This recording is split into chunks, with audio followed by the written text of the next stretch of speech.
Hello, good afternoon. I'm Tom Clarke and welcome to the latest Mtech Access Words of Wisdom webinar. This month we're marking a year of webinars, so I just wanted to start by thanking all of you that have been tuning in for your dedication in following us, and obviously we're giving you some value in helping you understand what's going on in the NHS, and also thank you to the many new followers that we get every month. I've been lucky to be given this platform by Mtech Access, and every month the insights that we're gathering and the broader conversations we're having with NHS colleagues have had a real impact in the last year or so, going into all the other work that we do for our clients, be that digital tools, value communications, or health economic work. So yeah, just thanks again to everyone for tuning in. Today, I'm delighted to be joined by Dr. Steven Michael OBE, who's currently chair of the East Cheshire Partnership, a role we'll learn more about very soon. Steven began his career as a registered nurse in psychiatric intensive care in 1985, before rising through various management and leadership roles to be CEO of South West Yorkshire Partnership Trust, and he's since continued to chair a number of NHS boards, including the NHS Confederation's Mental Health Network, Spectrum Community Health, and East Cheshire Partnership. So, Steven, welcome. Thank you for joining me. Hi. Could you just briefly introduce yourself in terms of what you're currently doing and describe a bit about the area you're working in and the role? Yeah, well, if I start with Cheshire East Partnership, I've been there for 2 years now as independent chair. So basically, it's overseeing the development of place within Cheshire East, which is a population around about 380,000, 2 acute providers, 1 mental health provider, 8 care communities, 8 primary care networks. And I guess in essence, and obviously the local authority in terms of Cheshire East Council. In essence, the work is about really facilitating and supporting a dialogue that helps us understand what the challenge is for place moving forward, and trying to establish a sustainable platform for services that is both affordable, relevant to the needs of the population, and provides better experience of care. So that's kind of where we're at. Yeah, no shortage of work, and as qualified as anyone could be to talk about place, which is the subject of our conversation. But before we move into sort of the substance of that, the big news yesterday that Simon Stevens is stepping down. Just wonder if you have any comments on Simon Stevens. How have you seen him as a leader of the NHS? Yeah, I mean, I think that, you know, any change at the top in the kind of climate that we're working in is obviously unsettling for people, and I think that Simon's provided, you know, a consistency and continuity of leadership, particularly in terms of speaking truth to power, which is not the easiest thing in the world to do. And I think that people will be nervous to see who will his replacement be and how they'll interface with the political dynamic, particularly in Westminster. Yeah, fantastic. And do you think then that there's any chance that there might be a diversion from the route to integration? I guess in simple terms, the kind of worry is the tension that we have between command and control from the centre, as evidenced by, you know, the recent white paper discussions, and you know, whether Matt Hancock has the power to intervene if he's not happy with the integration that's occurring, set against that kind of development of a kind of model of subsidiarity and devolution down in the local place, particularly with the involvement of councils. And I think it's trying to understand how that tension's managed. Yeah, okay, thank you. And since we first spoke about you doing this session, there's already been a couple of additional caveats through publications in recent weeks, and I suppose yesterday's news is probably another caveat to a lot of what you otherwise might have said. So we'll continue as if everything's going to carry on as we all planned. So with that in mind, today's subject is about this notion of place, which is something that's come through in the recent NHS papers and the white paper, as a unit of the future NHS, I suppose, that sits between integrated care systems and PCNs. Lots of different interpretations and different views on what it might be and what it might do. So from your perspective, what is a place? I mean, it's something which is debated continually at local level, but for me, it is a given population, usually where health and social care meet. So in the experience that I have, in the part of the world where I'm working in, is the place is usually defined by local authority boundaries and the interface with health provision within those boundaries. So that means that the beginning of any conversation is to do with the population, basically, that is served by that area. So I think it's a big shift, really, because it's a shift from basically a quasi-market driven model with organizations holding sway to one where people are having to learn to collaborate on a different platform. So place, just to give you an example, Tom, which to answer your question really, is in Cheshire and Merseyside, which is the area where I'm working, there are 9 places, none of which are the same. But the role of the ICS is to try and provide a consistent approach within each place, which involves, as I say, the relationship between health and particularly social care, and through the broader determinants around health with the local council. Yeah, fantastic. And in terms of those, you've got 9 places in your system.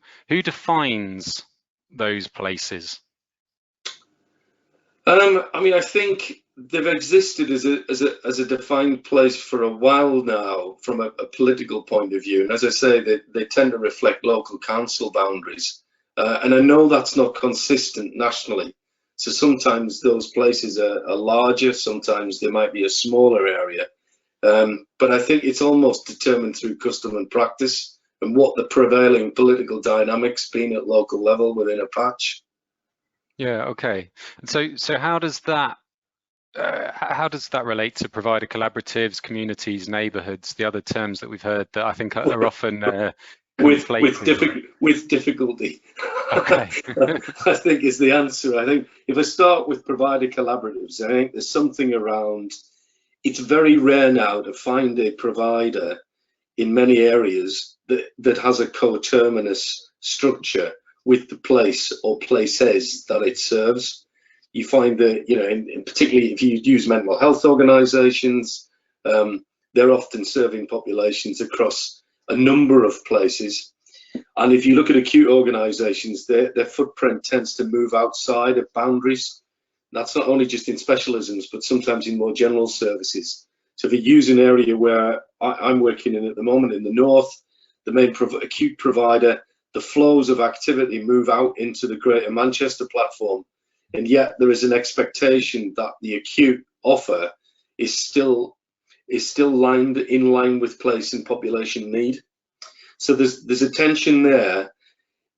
I think in terms of particularly acute provision, I think mental health provision actually does that quite well.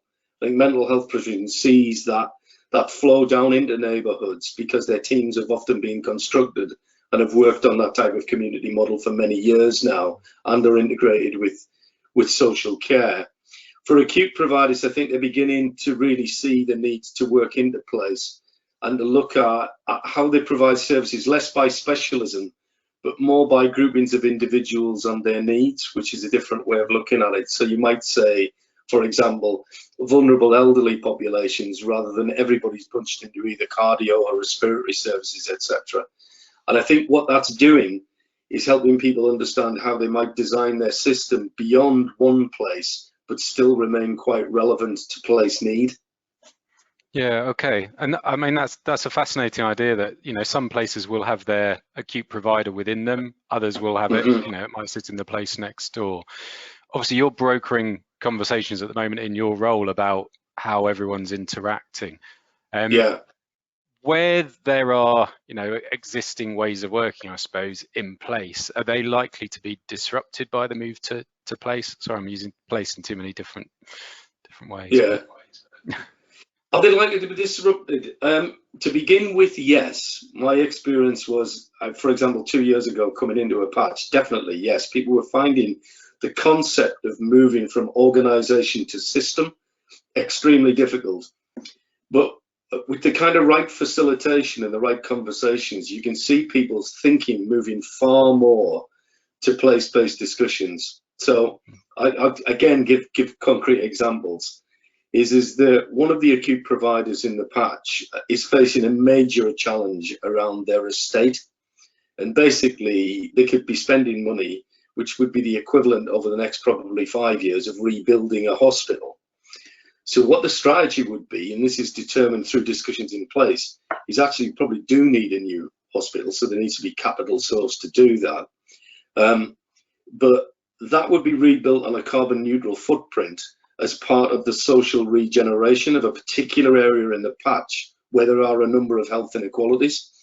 So you're providing better building stock, you would link that to housing development, you would link that potentially to retail and commercial development and small industrial development. You would then look at what elements that exist within the current acute footprint, particularly in terms of diagnostics, and moving that into the integrated care partnership and primary care pathway with stronger links to PCNs. So why I'm using that as the example is that was not the strategy that was envisaged for acute 2 years ago, and it's emerged through partnership and place-based discussion. So what's driven that change then? Is it the recognition of how things need to emerge as reprioritised, or has it been more of a top-down push? I don't think it's a top-down push. I think it's almost a kind of it's a kind of paradigm or mindset realization that there is a different challenge here. We can't keep thinking in the way we did, and some of that's driven, practically by the financial position. So that if you're looking at an underlying recurrent position, which is miles away from what you're spending, in the case of this, probably around about 50 million plus, then you have to start thinking about solutions that actually involve different models of service and offer. And how? Oh, carry on. No, go on. No, go on. I was just going to ask, in terms of those different services that are operating at different levels, either system, place, or PCN, how do you define what's done where and how? I think in some ways there are two ways, because I think there's an emergent model which looks at population data in a very different way about people, where people access services and for what reason, and what their experience is. It's almost back to the triple aim model, so that you see a prevalence in the population of a certain condition in a certain area, and the response at the moment in terms of the experience of care, if you want to call it that, is you would go to an outpatient appointment at the hospital. What we're finding increasingly is that through the integrated working of the ICP, which involves both care communities and PCNs at local level, we're beginning to see how that activity model shifts, and COVID has definitely been an accelerator for that. So it's acted as a catalyst. So, the typical example of, outpatient models that have existed for 20 to 30 years that everybody know are out of date have now changed because of COVID, and have now moved much more definitely up or downstream into primary care, which is carried out more virtually. So it's kind of that they feel like there are a number of antecedents that are leading to those changes. Yeah, okay. So there's lots of ideas, I guess, coming into the place, the place area. Lots of different organisations involved, lots of different stakeholders. How is that governed? So at that place level, what's going on to manage all of this? I think there's enormous variation from place to place in my experience, and it's been strange to have come into a place where there was an identified requirement following a wider review within the Cheshire area for a partnership board to be established with an independent chair. And the reason for that, I think at the time, was a perception that there wasn't as much collaboration as there needed to be, and therefore they needed a vehicle to bring people together. That, in a sense, preempted place. It was before these discussions were really taking hold. But what we found in the patch is by having a designated partnership that begins to bring people to work together in a different way, it's kind of accelerated development within the place that I'm working in, compared to an area that was seen to be more advanced probably 2 years ago, where they haven't got a partnership vehicle, and those partnership vehicles tend to work up into the health and well-being boards at local level, which are looking at, I would argue, the broader determinants around health. So back to housing, social regeneration, economic regeneration, etc., etc. So Yeah, so go on. no, well, it's just that idea of, I think that's probably a piece of work that needs the support of the ICS. That, you know, I know that currently we're undergoing a readiness review across the 9. So it's trying to draw from that. What kind of, it's not organizational development, it's system development. What kind of support do systems need, places need, to move from where they are now to where they will be in the future? Because there won't be a statutory organisation at place level. That's my understanding. Is that? Well, that's right. Yes. So it's kind of, it's held together by the goodwill of the partners, really. Yeah. Now that might seem a bit of a leap of faith, but paradoxically, it might be better than what we've got now.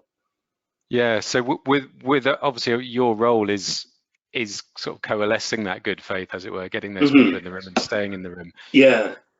Is that something you think is going to be needed universally, or will some areas be able to do that bit themselves? I think some places will be able to do that themselves, but it begs an interesting question that where is the kind of where is the broader governance in place? I mean, you might argue that the Health and Wellbeing Board provides a sense of governance, which I think it does.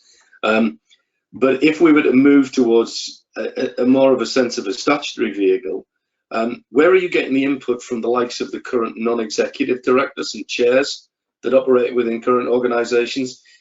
My question would be, is there not a role for people who give a more independent view, whose experience is beyond health and care? And it just feels that could be lost in translation here somewhere. Yeah, because I suppose as you're going down the tree, as it were, you've got larger and larger groups of stakeholders, all of whom are important to the future development, but you can only capture so much in one go. That's right. That's right. And I suppose with a nod to that, and you've already alluded to this as well, that relationship between ICS and place. The ICS is going to be the statutory vehicle and have most of the responsibilities and accountability. What's that relationship between ICS and place likely to look like? There is a feeling of earned autonomy through it, so that the ICS has to undertake some kind of assessment or judgment as to how far decision making can be devolved into place and on what grounds. So if you take, for example, 2 things really. One is devolved commissioning, the current commissioning functions that sit within CCGs. To what degree can the ICS assure itself that it's safe to devolve some of those functions into place? And the second area is in relation to the provider collaboratives. If we were looking at the commissioning of acute services, for example, how assured can they be that some of the decisions around the future acute provision can be made within place, or they need to be taken further up the chain? And that piece around the CCG function, so a simplistic way to look at places would be that they're broadly a mapping of a CCG, because there'll be a subset of an ICS. How fair a representation is that, or are they going to be are they going to be quite different beasts? I think they'll be different. I mean, I'm just speaking of personal experience at the moment, but if I look at Cheshire CCG moved from 4 into 1 on a commissioning footprint that looked to commission services on behalf of the whole of Cheshire.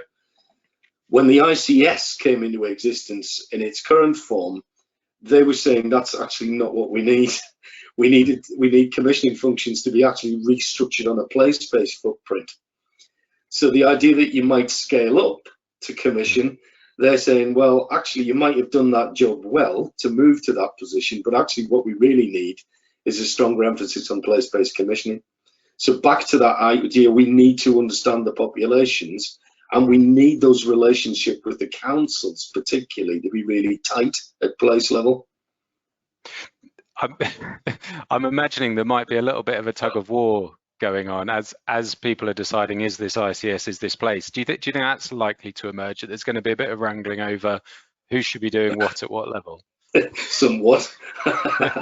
somewhat. I think just using the example of the acute provider, the idea that they might find a solution which is reflective of a relationship with the council and the broader determinants of health. So where I say about, social and economic regeneration within a patch, essentially that can only really be achieved through place-based discussions with the council. If that was pulled up into an ICS, the ICS might be taking a different view, because they're looking at different dimensions of what the healthcare system needs on a broader footprint. And that tension's already played out. But I mean, I have to say, at local level, the discussions we've had with the ICS is that they see the opportunity of bringing that dialogue between the council and an acute provider, linking to PCNs and care communities. Has just been a golden opportunity, and probably a real demonstration of where you can bring real impact through place-based working. Yeah, and that's a really good point, and you've brought in the sort of PCN. So in terms of the building blocks of places, so a place will be at a certain level. Below that, we touched on communities, PCNs. How do you see that lower level, the PCN level, communities? How do you see that developing? Well, I think it's certainly that within the PCNs that are working in our patches is that they've seen themselves as part of the care community, so they're almost coterminous.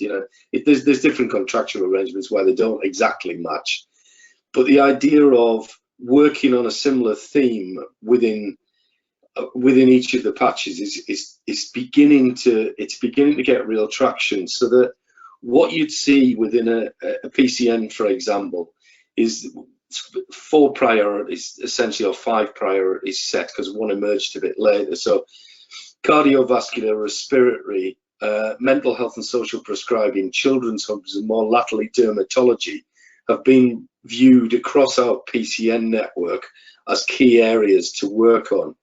And what that's starting to do is then to devolve that down into neighbourhoods and understanding the patterns of life and activity within those local neighbourhoods and communities, and restructuring the service offer accordingly.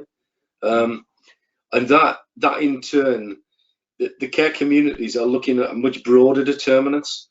So the idea that the PCN is operating as a reflection of what that care community does more broadly, and again back to the housing dimensions, crime, safer living, regeneration, and all of those issues. And that in turn, then getting up into secondary care, can help match the offer. So the offer, going back to the acute services, is we don't need to be doing this here, because we know we're building infrastructure at local level within PCNs and care communities. And it's getting a better response from the council, I have to say, because the council's starting to think, the health and wellbeing boards weren't sure what they were meant to be doing to begin with, were they? They were kind of set up, and they tried to determine priorities for local populations. But when you have a kind of more granular system to work with, you begin to understand how you can change population trends, and particularly address inequalities. So it's starting to work through differently. So primary care, I was going to say PCNs, but primary care historically, in terms of the push of more work from hospital to primary care has always sort of felt a bit put upon, almost, that there's more work to do and it's not being reimbursed. Do you sense that actually now there's almost an emboldening of primary care? You can do more, you've got more responsibility, and there will be money to follow? I think there is. I think there is, but I think there's a further tension in that we often don't define the interface between primary care and community services. So the community services that are either provided typically through on a vertically integrated model through the acute provider, or on a different model through a mental health provider. And we've got a mix of both in the patch I'm working in. But I think that is being worked through now, so that the relationship between those two is becoming a bit clearer. There is an issue and tension around the business model for GPs particularly. It's all right to say all that activity's coming your way, but they'll say, well, where's the money? On what basis? And how do we know that'll make us viable in the longer term? And I think there is still tension and nervousness around that. And it was interesting, I was talking to our our ICP lead today, and just saying that, you know, there's a niggling concern that if we take our eye off the ball in terms of working with the GP so that they have a viable offer in terms of contract, then we could lose the whole lot. Yeah, and do you think that is a likely threat to the future of general practice? Yeah, I do. I mean, I think that I mean, talking to the general practitioners at local level who are quite, you know, they're well organised, but I think there is a genuine fear that their world is often ignored and not understood as the bigger system developments start to take place. So there's always a need not to forget that group. And I think that group is dependent on having very, very strong clinical leaders at its heart, whose focus is about designing the right pathways of care. So we have, I would say, you know, the PCN leads are pretty strong, and one or two of them are very strong within the wider network.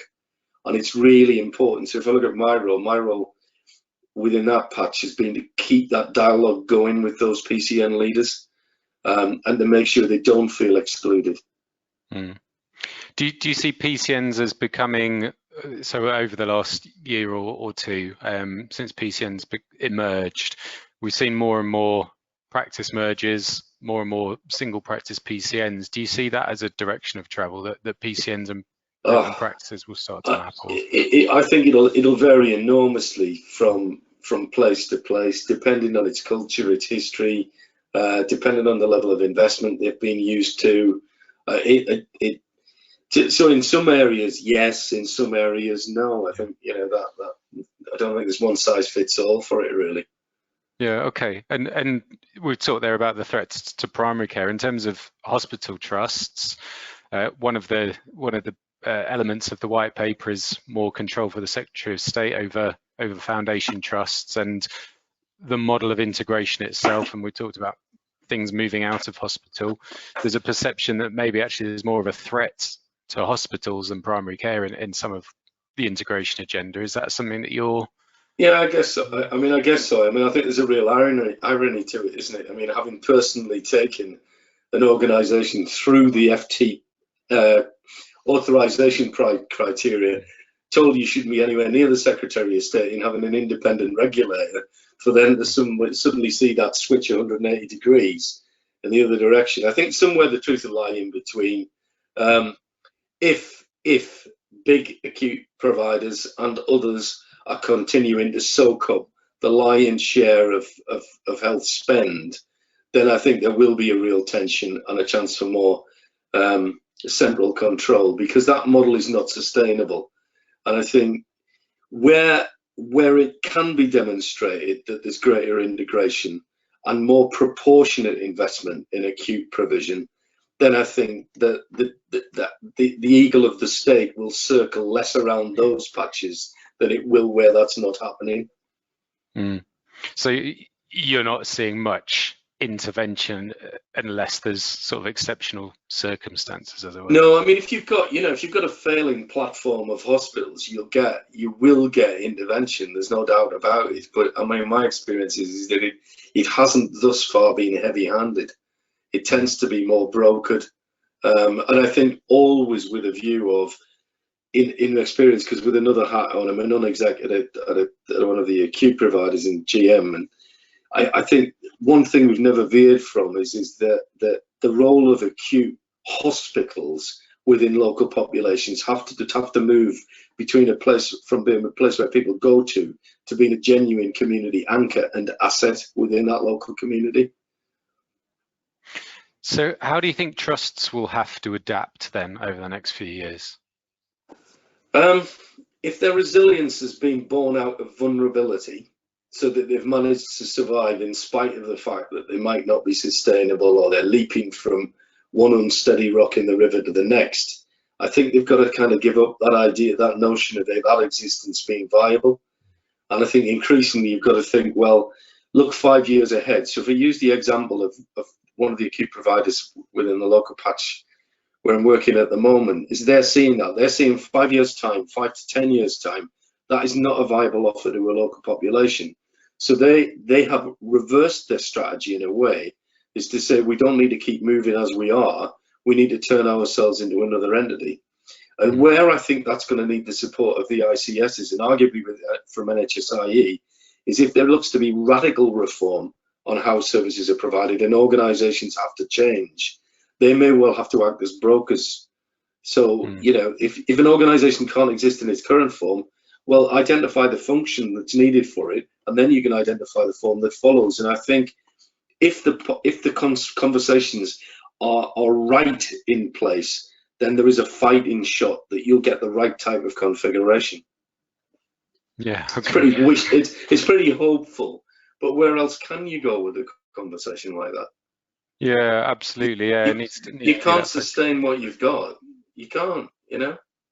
So, to me, that sounds like there'll be a smaller number of super trusts, or a smaller number of large trusts, and then the smaller trusts, as they are at the moment, will become community-based assets or of some sort, where they're doing a small amount. Or they could, you know, they could belong. Those ones that are devolved into place for lots of different reasons could be part of an alliance, for example, an acute alliance, as is the case in parts of GM. You know, it's not one size fits all. So I mean, if you look at, use that example, is that if you need to recruit a workforce, you need to train a workforce, you need to have back office function, you need to invest in capital, in, you know, in complex equipment, particularly in acute services, then the likelihood is you will need some kind of overseeing alliance or organization or whatever it is to see that, but that doesn't stop you devolving into place. So I think the same would apply, for example, to mental health providers. I had this conversation the other week where I was saying, well, could you not just devolve all of the all of the mental health provision into ICP level development? So, well, yeah, but how would you just an example, how would you administer the Mental Health Act if you did that? How would you provide specialist training to those practitioners? It's kind of, you know, that it's not just about that. I think place may well be served by organizations, but those organizations may well have umbrellas that are the provider collaboratives, but nonetheless don't detract from place. Yeah, and it sounds to me like there's a huge opportunity in there for sort of developing communities of practice that are, definitely, you know, possibly, you know, outside of the structural bit. It's those practitioners in various geographies who are supporting each other and working together. Yeah, we've talked about the NHS side of the systems there. How are local authorities working with this shift to integration? I think with a degree of acceptance would be my observation at the moment. I think that they are accepting that this is a move that is not going to be reversed. I think after 11 years of austerity under the former coalition and in this current government, Conservative government, I think there's a degree of scepticism that this might be just a problem that's pushed their way, which is more a manifestation of a shrinking welfare state. So there's a fair degree of healthy scepticism about what's going on, but that's counterbalanced by, I think, a sense of real opportunity about how this could really bring systems together which serve population need in a better way. So, for example, within the local patch I'm working in, our place lead is the chief executive of the council. Yeah, and that really is I suppose a statement of intent almost, as to there is a different way to do this. Yeah, and I think with that being seen as by health colleagues as overwhelmingly positive, I think it's a good statement as well. It doesn't mean that people aren't nervous, and it doesn't mean that people aren't skeptical, but the idea that people are thinking, yeah, there might be something in this. So is it that local authorities kind of see the opportunity to use other resources to further the public health? Yeah, I think agenda? They do. I mean, the discussions, for example, with having the Health and Wellbeing Board have all been around the broader determinants. So the idea that you cannot divorce health and social care from the board of determinants is not always a discussion that's taking place. And I think that thinking about future planning needs, I mean, sustainability being at the heart of them, and I used an example about rebuild a hospital with a carbon neutral footprint that links to the housing regeneration, employment and social regeneration in an area that is more in need than other areas in quite an affluent patch, is a really healthy way of seeing health working with the council in a different way. Are there other ways in which the NHS might be driven to kind of support that levelling up, that ability to offer greater access or a more equitable access? You're making me think now. I guess there are. I mean, it does beg the question again about what is the nature of organisations? What's the nature of an NHS organisation? So the ability to build relationships with other elements in local communities. I'm thinking commercial links. Thinking, links, for example, to not only solely to do with commercial links directly within health and care, but more broadly. I mean, I think that there's opportunities there to really think that through. With another hat on, working with the local university here, discussions about building a new health campus for health and human sciences, but then linking that to greater cross-agency activity in business and local business growth is something that I think that all health communities need to start thinking about a bit more actively. Yeah, so does that mean all parts of the local authority are coming to the table to talk about these things? So transport and education. It's not boxed off. No, not at all. It's not boxed off. So you're looking at, typically if you're looking within councils, is the place and people functions are increasingly coming together. That it's not being viewed as one's boxed off and that's who deals with health. It's much more about we need to bring them together. Yeah. So in terms of pure health delivery, I suppose, as it's been historically for, in our webinars, we've talked about social prescribing and prevention and all of those things before. I guess you're saying, if I'm not misquoting you, that that's really the way things are going. It's a hot agenda. It's not just about episodic care of things. It's about how do we stop people even coming to health services in the first place. Yeah, and that's the broader determinant. So I mean, if you've got somebody who's been a repeat returner to services because their lifestyle's poor, and their lifestyle's poor because they can't access employment, or they're in poor housing, or they haven't got a social network, or they haven't got any kind of activity that helps them stay healthy. And it's not necessarily has to be offered by the state, but at least you're aware of where those assets are. Yeah, increasingly, you've got to move to that model. Yeah. So do you expect places to hold budgets? At the moment, yes. Yes, through what usually, I mean, where, again at local level I'm working is through their ICP structure. That's where the discussion's taking place. So their integrated care partnership would be seen as an integrated commissioning and provider function. So yes. Yeah. Okay. And what might fall within that budget? Is that still to be determined? So what's in, what's out, I think goes back to the kind of earned autonomy model. So that if the vision and the architecture for delivery is well understood, and the ICS is confident that that commissioning function can be placed safely at local place level, then it would follow. If they're not, then I don't think that'll happen. I think that's the fallback position, as things would move further up into ICS level. Yeah. Okay. So a lot of our audience are supplying the NHS at the moment, medicines, devices, technologies. And there's this big question for everyone at the moment of who's going to hold the budget around specific areas. ICS is obviously an area that might happen. PCNs already hold certain budgetary responsibilities in certain areas. How going forward might these things be determined? Will it just be a case of we'll start at ICS, and then once the bit places are in place, we'll start to feed a bit down to that level, and then if they're using PCNs in certain ways, then they'll delegate it that way? Or is it going to be just a bit more of a Wild West situation? I think realistically, I think it will be more driven down through the ICS, so that once they are aware of how robust arrangements are, both in terms of delivery and decision making and governance within place, then there's more likely for that process of subsidiarity and decision making to move down.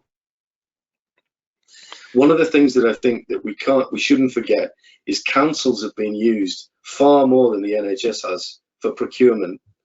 You know, if you looked at, you know, value for money exercises that were around 20 years ago, and that thing around councils being used to dealing with those issues, we haven't had that in health. Yeah, okay. So I'm picking up that the bit around budgets is it'll be kind of thought through as to who is the best person or the best organisation to use that. So you wouldn't be given a budget at place level if you couldn't influence the impact on that or the spend on it. Would that be fair? No, I think that's right. I do think that's reasonable, and I think for a lot of the people who you're working with as a company, I mean, they would want some assurance that you know that there's a robust excuse me, there's a robustness to the way those decisions are being made.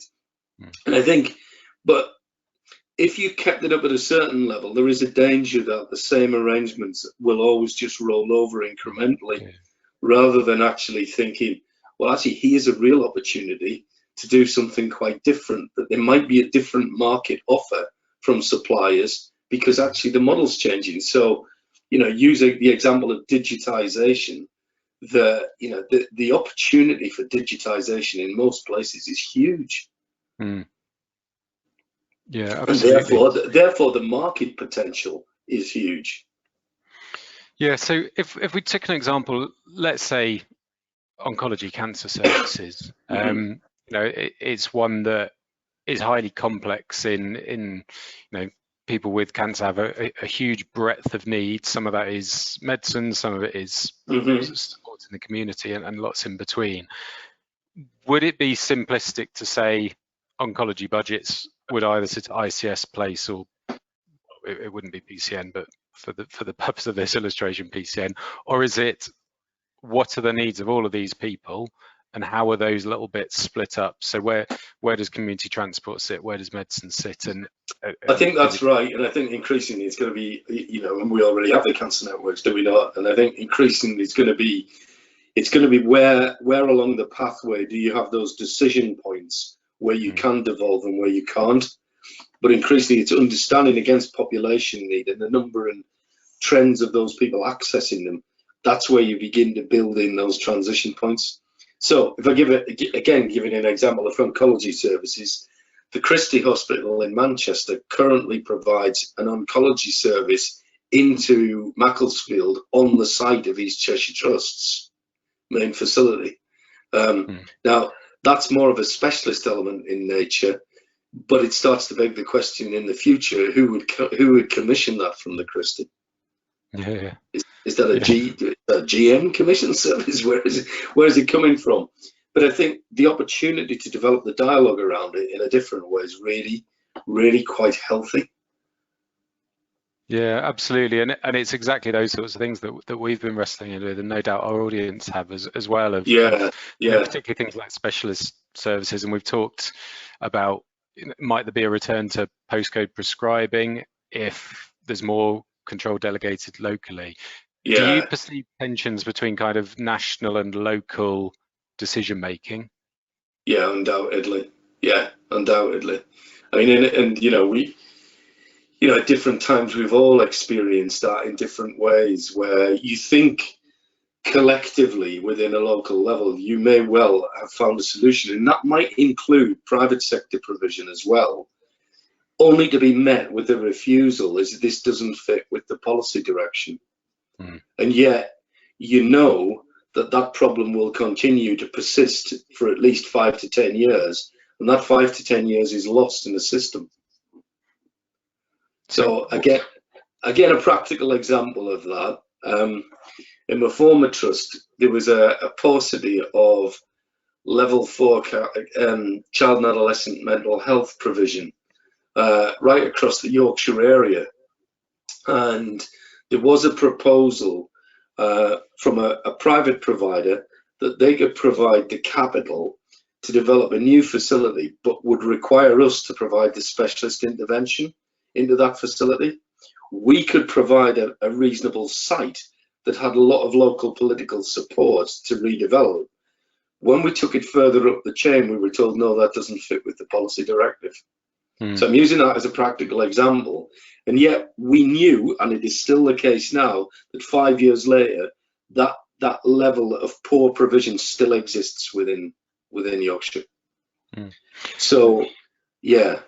So do you think at a place level then, you and colleagues in similar roles to you will be in any kind of different position in terms of the power, the accountability, the responsibility that you have to be able to make decisions like that in a different way, or are you still going to be hamstrung? Well, it kind of feels that if place can find the way of working out what real population opportunities exist and how it could be met differently, if that voice, particularly the voice of health and the local council coming together to develop a compelling evidence-based argument, it's going to be harder for people to say, no, you can't, particularly if it's costed.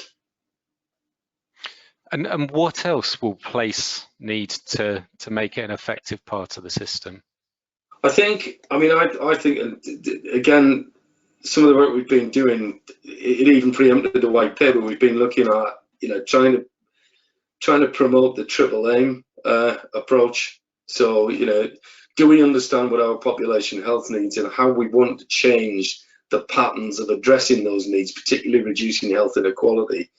Do we really understand what people's experience of care is, and does it meet their requirements? And how do we reduce cost per capita?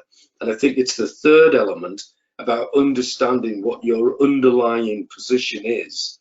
And COVID hasn't particularly helped with that, I have to say, that we know what the number is and we know what the priorities are that we're having to tackle financially by developing more responsive services that meet people's needs and have an impact at population level. And I think that's an area where there's going to have to be an awful lot of work done in terms of costing the offer. And what can you do around that at the moment? Do you have any resource to do those sorts of things, or is it scribbling on paper? No, I think, to be fair, I mean, there are people who are experienced and are providing dedicated work to it. And I think that's at place level, that's at ICS level, and that's at NHS level. So I think there's a number of areas where that work is being undertaken. But it's very difficult because it's often so reliant on central policy guidance, particularly Treasury and allocation issues, that you're kind of working and always waiting in anticipation of what's going to come down the line. Yeah, absolutely. But towards ever thus. Yeah. So thinking about the whole project of reorganisation and integration, do you think the NHS is in a position at the moment when it can reorganise itself with the ongoing pandemic, the depleted workforce, everything else that's happening at the moment? I think the answer is yes, and I say yes, and it sounds in a surprised way. I'm absolutely blown away by the level of resilience that people have shown over the past year. If anything, people are returning back to whatever the new normal or new reset will be, with what seems to be like a renewed sense of vigor. That it seems strange, excuse me, that COVID in a way has washed away a lot of the old relationship difficulties because people increasingly have had to come together, and it's left them with a feeling of, I think it's left them with a feeling of real opportunity of what could be done. Yeah, that's really interesting, because we heard in our webinars this time last year, when it was the beginning of the pandemic or the first couple of months, and there was this real collaborative spirit, everyone working together, new relationships being formed, and then we sort of sensed that through the winter that tailed off. It got really difficult again, and a lot of that was becoming frayed. But it's interesting to hear that that's coming back, because, you know, on one hand we've got lots of people talking about you know, the mental health burden within the NHS of COVID, as well as the physical burden of people just being burnt out. So do you think this is enough of a driver for people to sort of go again? I think so. I mean, I think the recognition, I mean, that is sort of a good point you make around mental health. I think the recognition that this has taken things out of people, I think, as you know, that hasn't been lost on people at local level, is people know that folks have had a torrid time, and that they've been tested, and that there has to be some reparation, really. But that is a recognised factor certainly within the systems I'm working in, that has happened. I think there is something around the timing of these reforms, the formalisation of these reforms, which I think people have found very hard. So that just as they were coming out of handling, you know, the first wave of the vaccines and all of the organisation and logistics that went with that, to be told that you're not going to exist anymore in your current form as a commissioner, I think didn't feel the greatest of timing. No, absolutely. And in terms of what needs to be done, so there's all the exciting stuff about bringing services together, you know, the art of the possible, and let's think about, you know, doing things differently. There's then a whole administrative burden that goes with it as well. Do you think people might pick and choose the bits that they want to do, and that there's kind of lots of innovative thinking and great sort of collaboration going on, but then actually the work behind the scenes is forgotten? Or do you think that actually it will be taken on together? I think it'll be varied. I think it'll be varied, and you can see that. I can see that people wanting to work on what they want to work on, but I think a lot of that will be dependent on the nature and the quality of leadership at local level. Now, you know, you're beginning to see that is that it's almost a different form of leadership. If I'm being honest, is that people increasingly, in my experience, are starting to get the idea of the leader's role as being host, not hero. So that they are hosting a system that they understand, and that increasingly this issue about leading to learn rather than learning to lead. So normally we say, well, you just need to be, you know, given this. It's actually people are working out how you learn together how to lead differently. And I think that back to what you're saying about who will be playing the right roles within that will be dependent on the model of leadership, I think. Yeah, and where you get that new kind of leadership in place, can you sense that filters down into the rest of the system? Completely. Yeah, I was facilitating a workshop last week, which was basically using 4Plays, a soft systems methodology, where we started by just asking, what is our individual understanding of the problems that we're facing here, the problems that you and I have been talking about in the webinar today, and giving different perspectives on it, and then asking people if they can then come to not necessarily a consensus, but a common understanding of where we have common ground and where we have differences, and where we might work through those differences to accommodate them in a politically and culturally feasible way. And that went down really well. And it went down really well because a lot of leaders in that system, whether they be GP leaders, because there were GP leaders in it, whether it be acute trust leaders, whether it be mental health leaders, they were making offers which seemed to resonate with the people around that table. And I think increasingly it's that kind of dialogue. I mean, there's all the trite words like collaboration and, you know, co-production and the rest of it, but it's a willingness to understand someone else's worldview and try and accommodate that so that you can get better outcomes. And I think it's beginning to take us in a slightly different direction. Would those same people have had that conversation a year ago? Not as readily as they do now. And if you ask me why, there could be hundreds of reasons why. I don't know, COVID, some new people appointed, just the climate changing, just the feeling that the people are looking for something else. I mean, you know, we could spend a week on trying to work out why that's the case. Yeah. if it is beginning to happen, then it's really important that we capitalise on it, isn't it?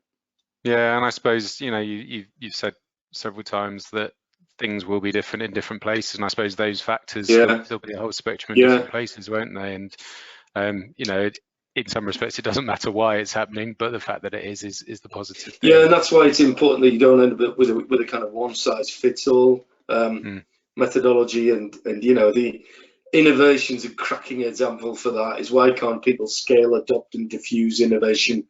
You know, why can't they do it? Well, because places and people vary. What might work in one? I was just going to ask, do you look to other places to see pockets of good stuff? All the time. Yeah. And I think again, very, very practical example, our PCNs were looking at the Swedish methodology that they'd seen in the Jönköping system. So that they're looking at improvement science underpinning the work that they do, so that they're not just inventing it, they're looking to other areas, which is great, isn't it? You know, St Helens is recognised as an exemplar within the local area where I'm working, and people are looking over the border in St Helens and trying to glean as much as they can from how they've adopted an approach to it that seems to be working. Bromley by Bow is another community that I think has attracted a lot of clinicians' attention, particularly in primary care, thinking something could be done differently here. And I think using that network of understanding and information is really key. Yeah, absolutely. So what support do places need to develop? I mean, you either use yours as an example or things you've seen elsewhere. I think generally, this idea of enabling people to work in the systems. So the idea of having, rather than, as mentioned before, organizational development, systems development. So how do you adopt leadership and management techniques to help you shape your understanding of what's going on within a system? So that feels one. I think the second one is there's something around governance and having some expertise about how you develop governance. I think there's something around the financial framing of it, which is hellishly complex, and that's going to need some support. And I think there's something around communication and engagement, that communicating and engaging in a way that is fit for place rather than is fit for organization. Yeah, absolutely. So I think they'd be the main four, really. Yeah, okay, fantastic. I'm conscious we've got a couple of minutes left, and I wish we had a couple of hours left. But the final question that we always end on for the benefit of our audience, in terms of things that you're doing locally and places are doing, do you think there's a role for industry to play in supporting development? Yeah, definitely. I think that too often, I mean, I go back to that example about a new hospital.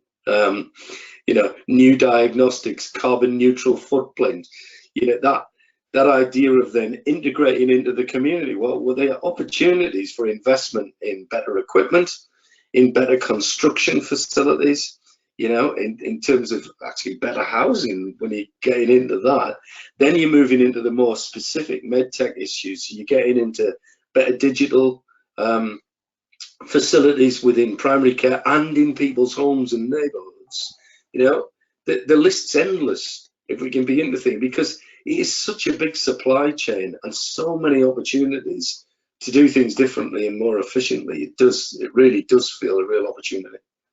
And would your colleagues locally be keen to have conversations with companies who were thinking of things differently, trying to come up with new perspectives? I think they would be, yeah. I think they would be. I mean, you only know what you see is available, don't you? So, I mean, if you've never seen something that could be done differently, it's very difficult. I mean, I remember within my former trust in the Barnsley area, we were heavily digitized in our community services. And it was only when we saw how that could work that you begin to see the merit of the investment in that type of technology. Yeah, absolutely. You know, we've always looked at chronic heart failure in this way, and the only way you can look after it is to have teams of community nurses going into people's homes all the time. No, you don't. You put the hub in the home and put them in a call center, and they only need to come out when they need to come out. Yeah, absolutely. I'm afraid we're going to have to end it there, Stephen. So thank you very much for joining me this afternoon. That's been a fantastic Thanks, Tom. exploration Yeah, of places. hope it Thank was you, helpful. everyone at home and in your offices, wherever you might be, for tuning in. Stay in touch with us via our NHS Whispers LinkedIn page. Drop us an email at nhsinsights@mtechaccess.co.uk if you want to get in touch directly.